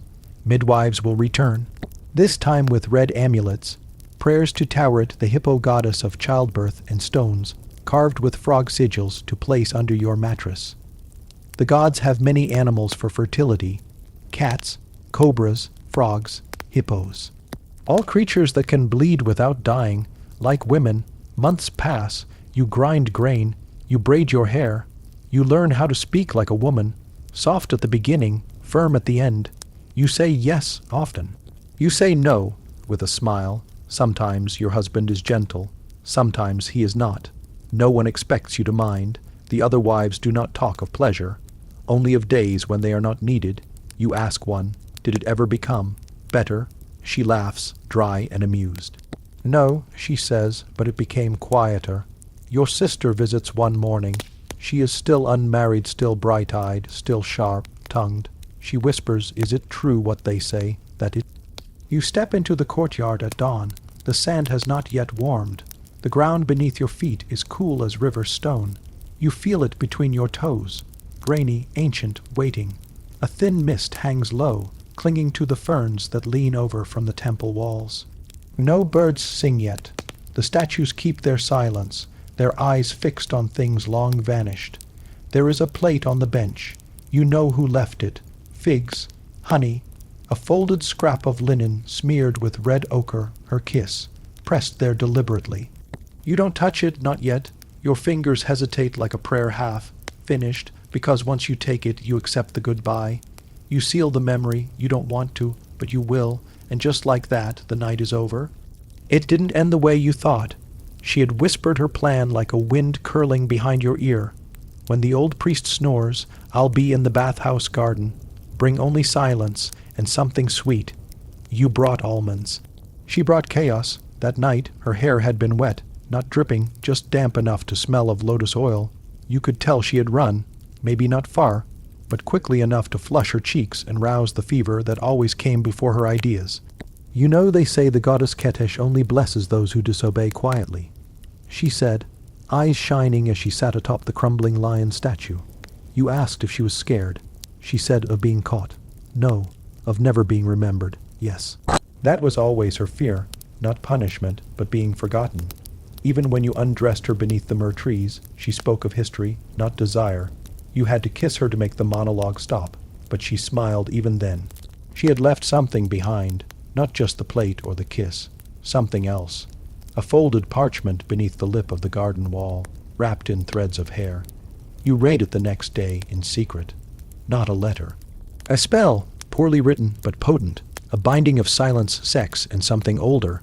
The kind of thing women write when love is not enough. She'd bound you to her, not with threat, not with words, but with need.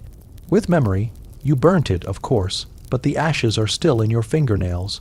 You are not a poet, and yet. You remember her back as she stepped into the blue fog, naked except for a priest's discarded sash. She looked like she belonged in a tomb painting. Eternal, precise, not quite real. You could have followed, but you didn't, because you heard the guards or the gods, or perhaps your own name being spoken by someone who meant to erase it. And now, weeks later, you sit in the courtyard, eating figs, alone. Love in Egypt was never simple, not for farmers, not for dancers, not for royalty. Even the lowliest lovers carried the weight of dynasty in their hands. To touch a woman's wrist was to sign a contract with her family. To enter her hut was to take on her debts, her sickness, her gods, and yet people did.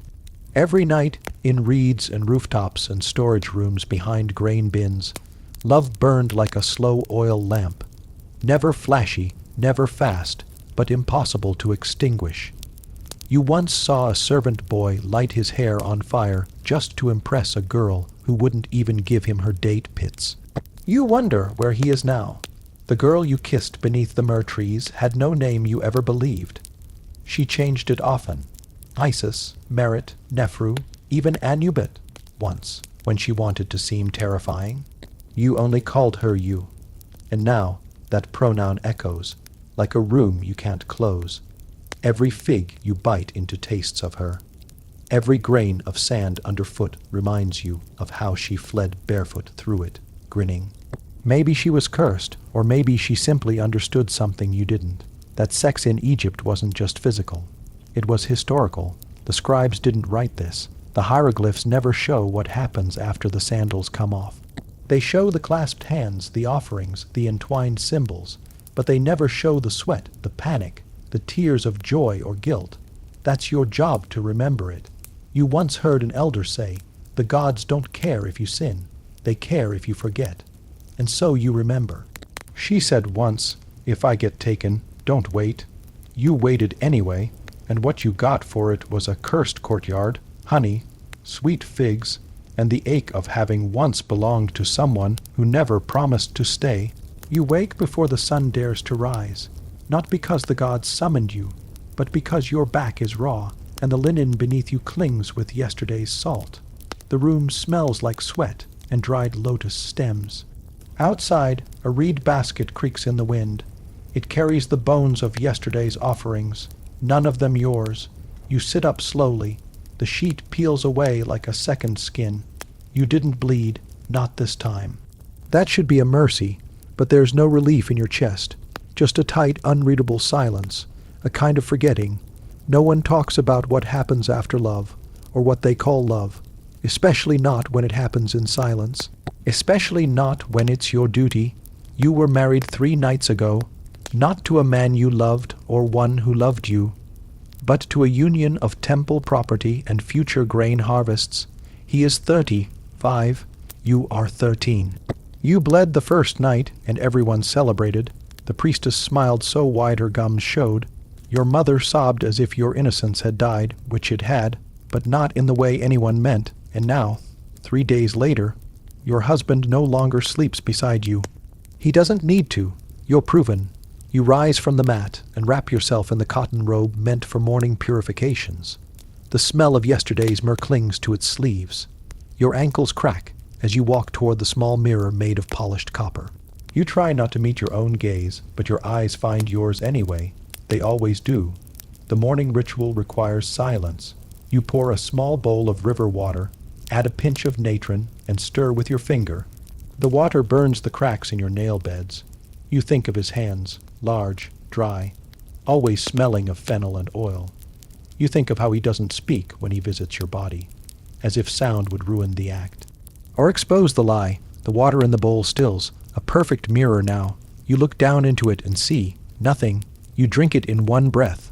Later, in the women's courtyard, the senior wives gossip in circles like silk moths. They twirl spindles and chew pomegranate seeds with blood, red mouths. You're lucky. One of them whispers to you, he's quiet, he doesn't hit. You nod, that's all you can do, smile, nod. Pretend you're grateful for a life where silence is the best you can hope for.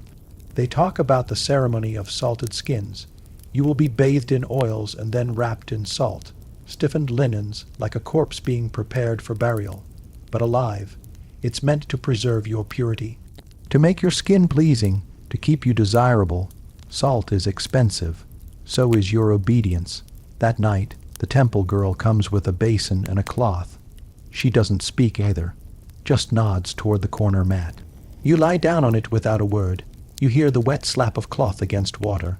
The oil is warm. Her fingers are careful. She rubs behind your ears, under your arms, between your thighs. Not tender, just thorough.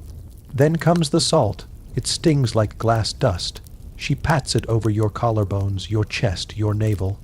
She doesn't flinch when you do. She wraps you in the drying linen strips and binds them with reed rope. You are a mummy with a heartbeat. The girl leaves without looking back.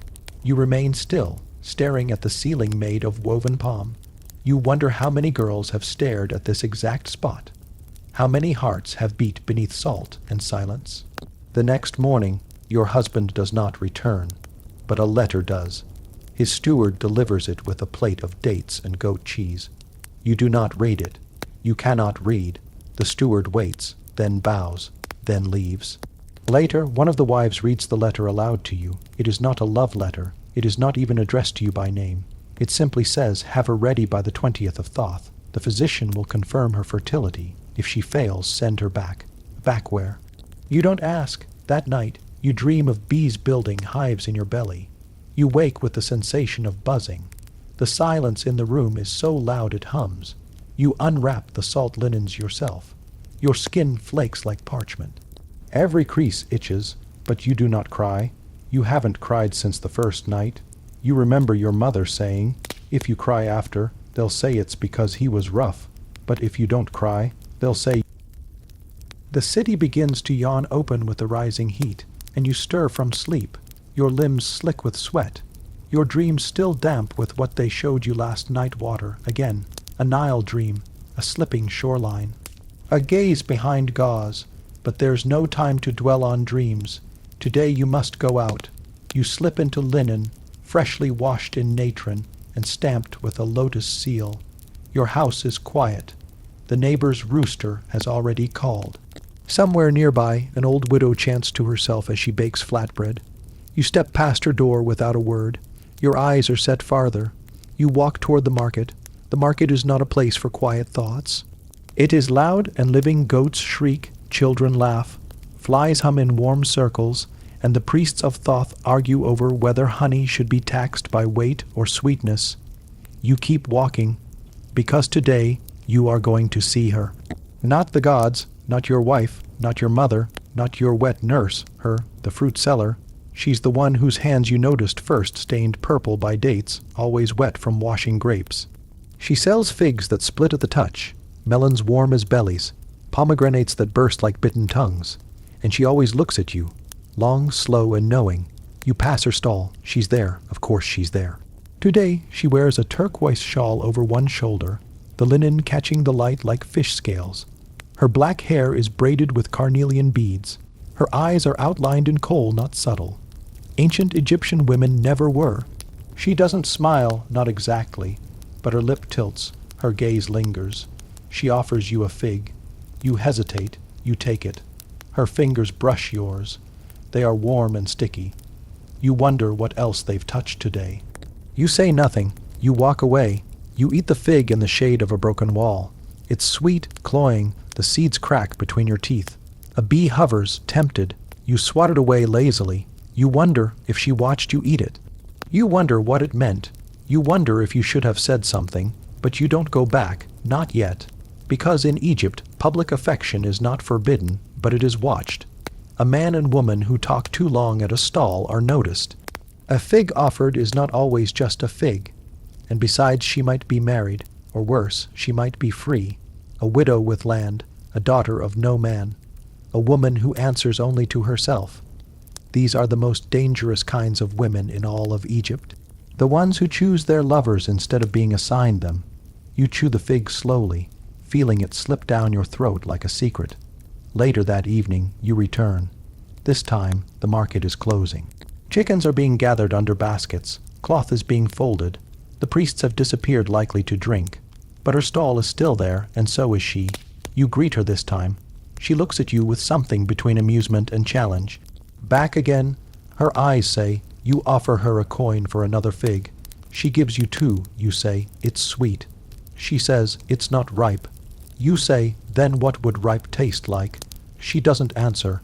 In ancient Egypt, flirtation is a form of storytelling. Men tell bold tales with their mouths, women with their eyes. Poems are shared like offerings. Words are weapons, tools, invitations. There is no such thing as subtlety, only style. A man might leave a flower on a windowsill. A woman might write a verse in charcoal behind a jar. A servant might be paid to whisper something beneath a door. And a fruit seller, she has 100 ways to say yes and 1,000 ways to say no.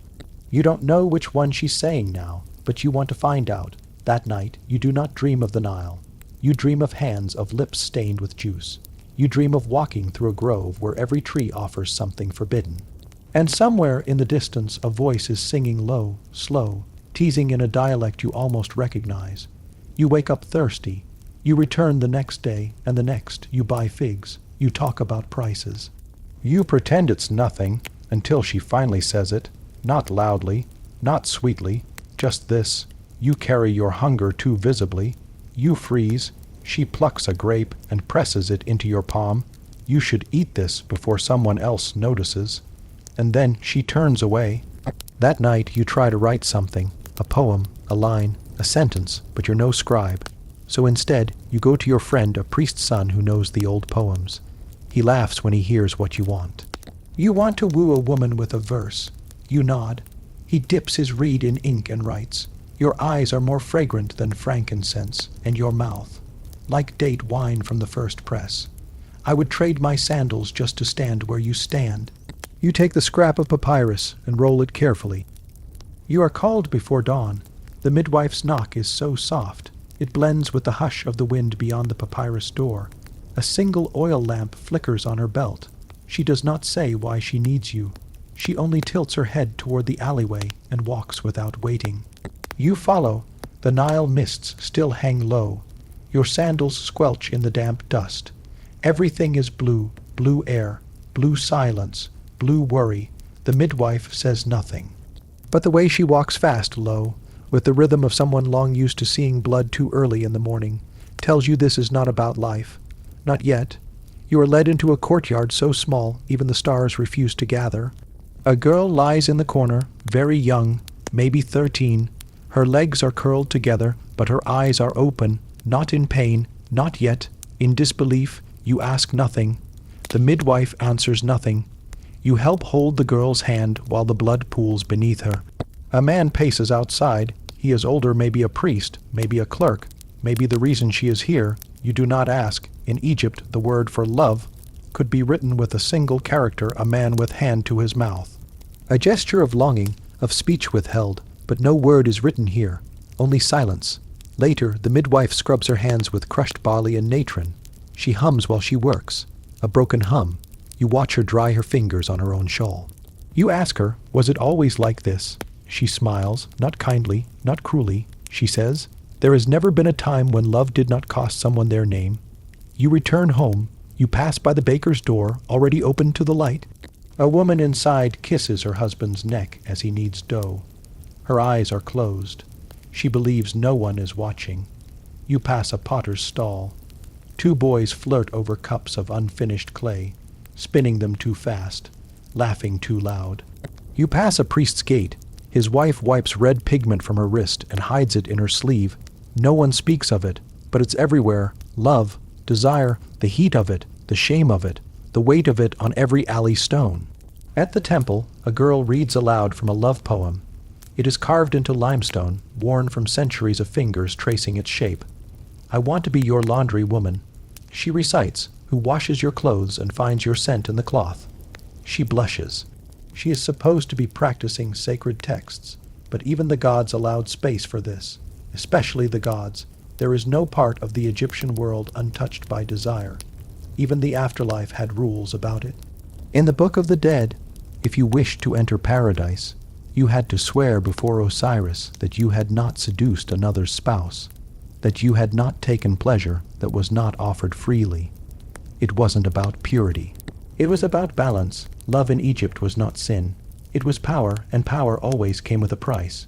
You remember what the old man once told you. No one is innocent of longing. Even the gods made mistakes for love. He told you how Seth stole Horus's seed and tried to shame him before the council of gods. How Hathor danced nude before Ra to make him laugh again after his rage nearly destroyed the world. How Isis mourned Osiris so deeply that her tears flooded the Nile, and how, in a moment of divine desire, she reassembled his broken body and conceived a son. Even the myths are filled with ache. Even the heavens blush. At sunset, the midwife returns to your door. This time, she sits. She pulls out an amulet, a crude figure of Bes, the dwarf god of pleasure and protection. She sets it on the table. Then she begins to speak. She tells you of how many girls come to her not in joy, but in fear. She tells you of herbs slipped into drinks, of linen soaked in lotus sap, of charms worn not for love, but to avoid it. She tells you how pleasure, in theory, belonged to both men and women. But in practice, it was a coin, and not everyone could afford to spend it freely. You sleep that night with the door bolted, though no danger waits. You dream of the young girl with open eyes and silent lips. You dream of the man pacing outside, whose sandals never stopped scraping. You dream of hands, soft hands, rough hands, calloused and painted hands, all reaching towards something warm and uncertain and forbidden. The next morning, a papyrus is slipped under your door. It is a poem. You recognize the midwife's handwriting. Love is not a god. It is a wound we press our lips to, hoping it will speak. You wake again under a dome of stars, but these stars are drawn in gold on the ceiling of a temple chamber. The air smells of cinnamon bark and something sweeter still, like crushed lotus.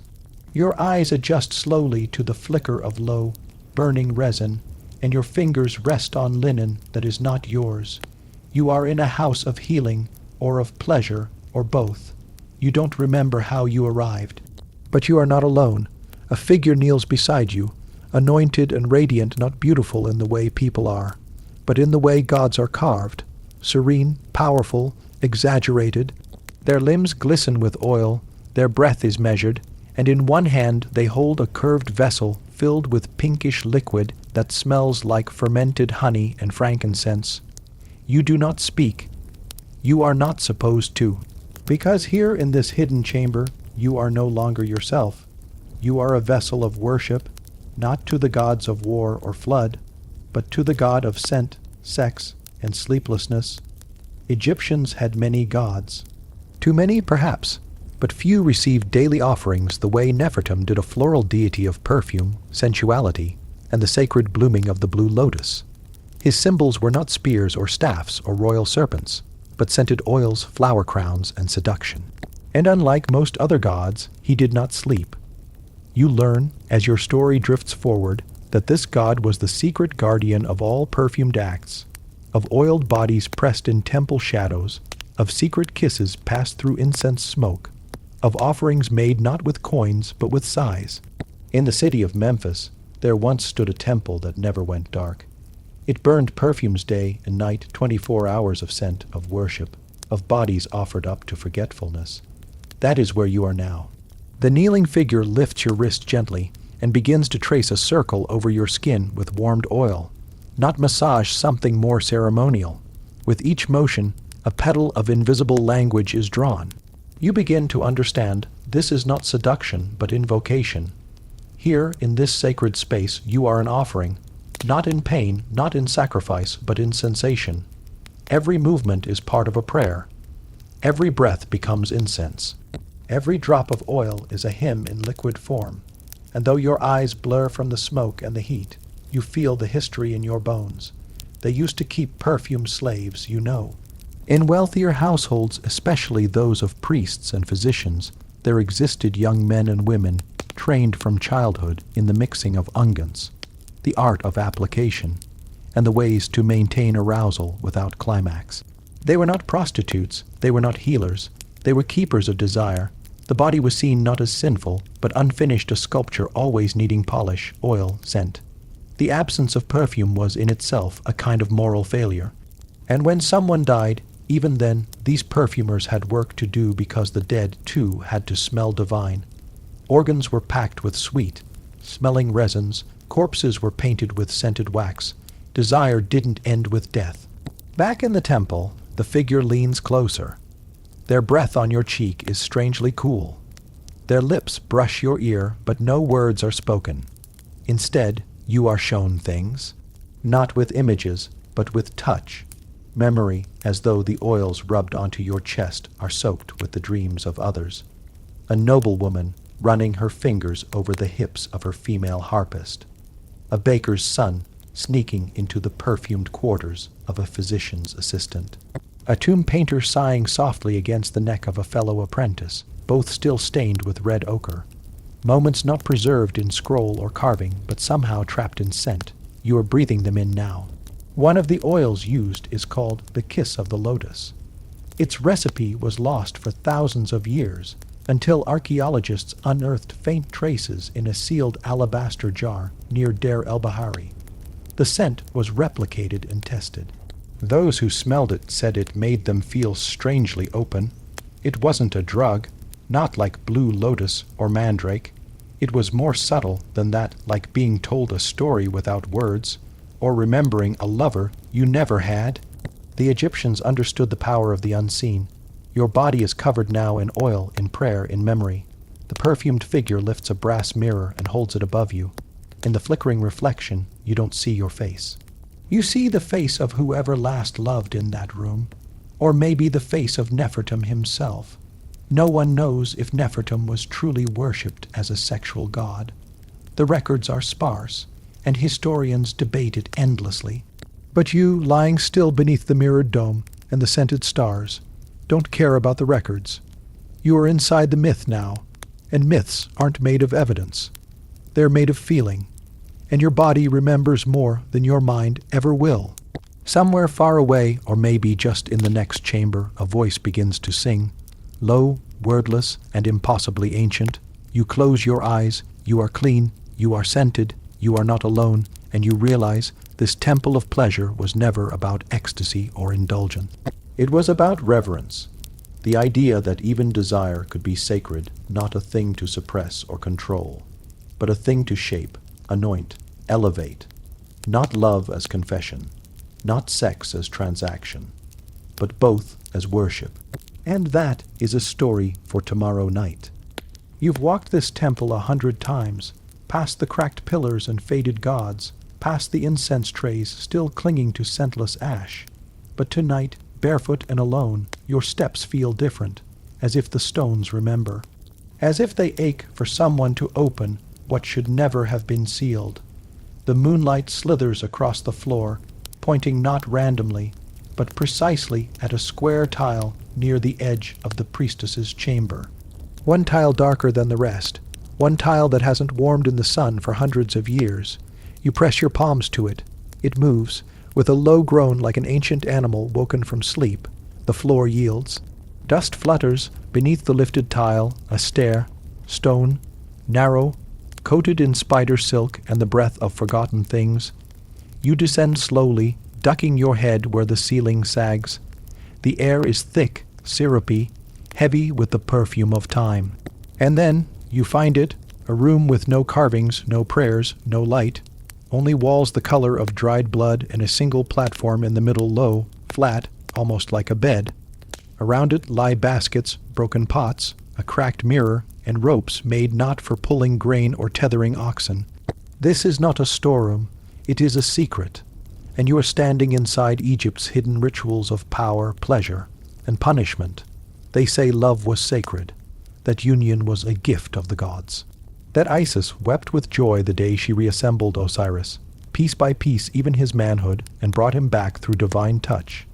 But what the myths do not say is what was buried beneath them. In every major temple, Luxor, Karnak, Abydos, there was a chamber like this, known only to the priestesses, marked not in hieroglyphs, but in bruises and whispers, a place for testing obedience, a place for preparing girls, for marriage, yes, but more often for the whims of those more powerful. The rituals were soft at first, milk poured over bare skin, lotus oils rubbed in with feathered fingers, sacred chants that filled the chamber with warm, humming vibration. But then came the veils, the masks, the trials. Could you remain silent for an hour while your body was painted with honey and left open to the heat of candles and the bite of flies? Could you lie still while your wrists were bound in linen, not rope, to simulate surrender? Could you endure praise, and then insult, and then silence, without flinching, all in the name of the goddess, all under the pretense of purification? You pick up the mirror, its surface is blackened. But when you angle it just right, you see her, not a goddess, not a priestess, but a girl, younger than you expected, lips cracked, eyes too old for her face. She kneels on the stone platform, hands clenched in her lap. Someone has painted her thighs with crushed berries, smeared to resemble wounds or temptation. She is not afraid, but she is not free. The mirror trembles, you set it down. The more you learn, the quieter you become. You begin to understand that Egypt's famed sensuality, the kohl, the perfumes, the sheer linen robes, was never just decoration.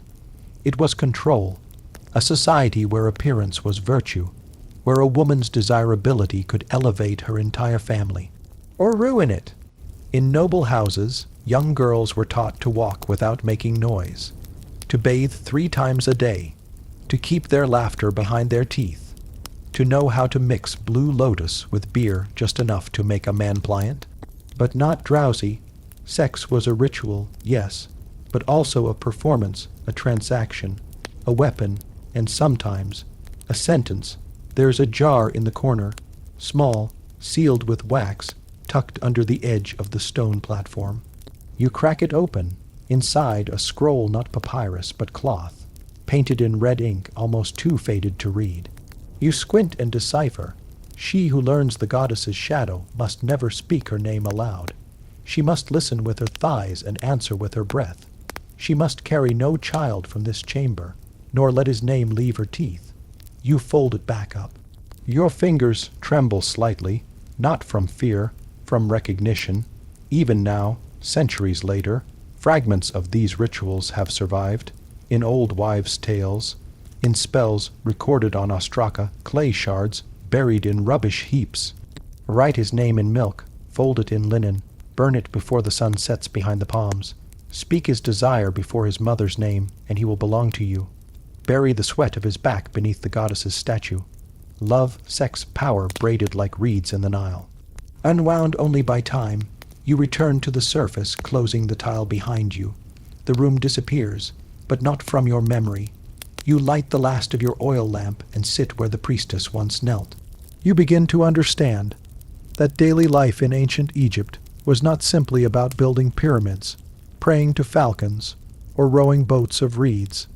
It was about surviving expectation, looking beautiful even when you ached, remaining fertile even when you bled, obeying, even in love, especially in love. You lie down, the stone beneath your back is cold, but the story is warm, because despite it all, they whispered their own names into the dark. Girls like her, like you. They wrote poems on walls no one was meant to see.